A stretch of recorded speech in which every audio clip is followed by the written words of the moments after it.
విశాఖ ఉక్కు ఆంధ్రులక్కని ఆనాడు పెద్ద ఎత్తున పోరాటం చేసి 64 గ్రామాలు 26,000 ఎకరాల భూమి అనేది ఇచ్చారు. 32 మంది ప్రాణత్యాగాలు చేసి బలిదానం అయ్యి విశాఖ ఉక్కు సెంటిమెంట్ మీద ఈరోజు తీసుకొచ్చారు.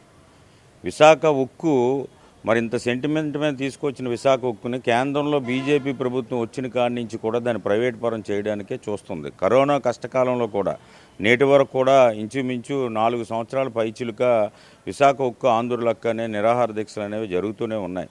ఒక పక్క ప్రభుత్వం వచ్చి దీన్ని ఎలాగైనా ఆ విశాఖ స్టీల్ ప్లాంట్ని చంపేయాలని ఒక దృఢ నిశ్చయంతో పెట్టుకొని ఈరోజు చాలా ఉన్న ఏదైతే బ్లాస్ట్ ఫర్నిచర్స్ అనేవి ఏవైతే ఉన్నాయో ఒక 2 అనేది గతంలో మూసేశారు. సరే, దాని తర్వాత అవి తెరిపించిన తర్వాత కూడా కాంట్రాక్ట్ అండ్ అవుట్సోర్సింగ్ కార్మికులు ఎవరైతే ఉన్నారో వాళ్ళు అంచెలంచెలుగా కూడా ఇప్పటికి ఇంచుమించు 6,000 మందిని కాంట్రాక్ట్ కార్మికులను తొలగించిన కార్మికులు కాకుండా ఈరోజు జార్ఖండ్, ఒరిస్సా ఇతర ప్రాంతాల నుంచి తీసుకొచ్చి వాళ్ళు ఉద్యోగం అనేది వేసుకుంటున్నారు. ఈరోజు విశాఖ ఉక్కుకి ముడిసరుకు ఇవ్వకుండా, ఇప్పుడు ముడిసరుకు ఇస్తే విశాఖ ఉక్కు అనేది ఇంకా లాభాల్లోనే ఇంకా పరిగెట్టును, అది ఇవ్వకుండా ఈరోజు దాన్ని ఎలాగోలాగా దాన్ని మొత్తం విశాఖ ఉక్కుని నిర్వీర్యం చేయాలని ఒక నిశ్చయంతో ఈరోజు కేంద్రంలో బీజేపీ ప్రభుత్వం పోతుంది. దానికి అనుసంధానంగా ఈరోజు కూటమి ప్రభుత్వం చంద్రబాబు నాయుడు ఎన్నికల ముందు హామీ ఇచ్చారు. విశాఖ ఉక్కు ఆంధ్రులకు ఏదైతే సెంటిమెంట్తో తీసుకొచ్చిన విశాఖ ఉక్కుని మేము ఎన్నికల్లో గెలిచిన తర్వాత తప్పకుండా దాన్ని మేము కాపాడుతాం, పరిరక్షిస్తాం అనేది ఈరోజు చెప్పారు. పల్లా శ్రీనివాసరావు గారు ఆమరణ నిరాహార దీక్ష చేశారు. చంద్రబాబు నాయుడు గారు వచ్చి దాన్ని ఆమరణ నిరాహార దీక్షని ఆయన మరి నిమ్మరసం ఇచ్చి విరమించడం అనేది జరిగింది.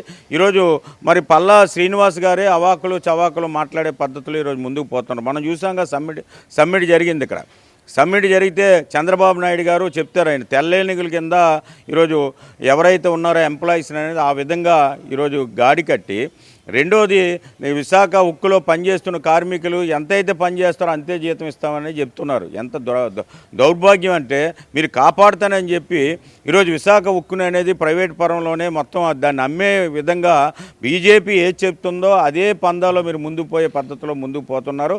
రెండోది మిత్తల్ స్టీల్ ప్లాంట్, ఈరోజు మిత్తల్ స్టీల్ ప్లాంట్ ఏదైతే ఉందో మరి నక్కపల్లిలో పెడుతున్న దానికి 9 మంది ఎంపీలు అంటే ఎంత వాళ్ళకి సిగ్గు ఉంటే దానికి ముడిసరుకులు ఇవ్వాలనేది అక్కడ ఎవరైతే కుమారస్వామి ఉన్నాడో మరి దానికి స్టీల్ మినిస్టర్గా ఉన్నవాడిని అడుగుతున్నారు. విశాఖ ఉక్కును కాపాడుతానని అన్నాడు ఎన్నికల ముందు మీరు చెప్పారు. ఈరోజు మిత్తల్ ట్రాన్స్పోర్ట్కి మరి ఏవైతే మైనింగ్ ఇమ్మని అడగడం అనేది ఎంత సిగ్గుమాలిన పని అనేది కూడా మేము ప్రశ్నిస్తున్నాం.